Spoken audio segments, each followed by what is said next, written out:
Meneer de voorzitter, mijn collega Wouter de Vriend heeft al enkele vaststellingen op tafel gelegd in verband met de jongste proficiats voor Oostende. Dus daaraan wil ik niet beginnen.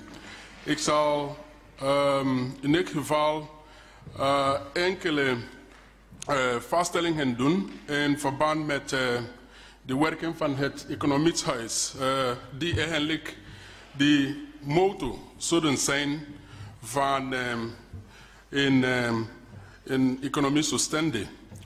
Dus onze hoop dat voor betere dagen voor het economisch huis is langzaamaan in realiteit aan het worden. Want enkele bewegingen zijn de laatste maanden op te merken.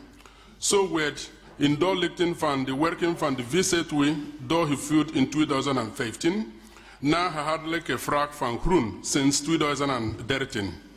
Vervolgens werd op dinsdag 25 augustus een nieuwe vorm van de Raad van Bestuur met unanimiteit aanvaard.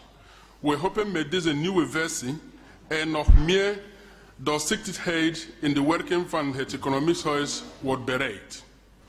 Zoals u wel weet, het omvormen of hervormen van de organisatie in een extern verzelfstandigd agentschap IVA geniet nog steeds onze voorkeur op lange termijn.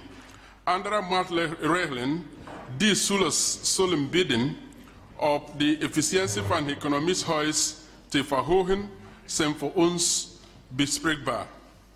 Dus één concrete vraag.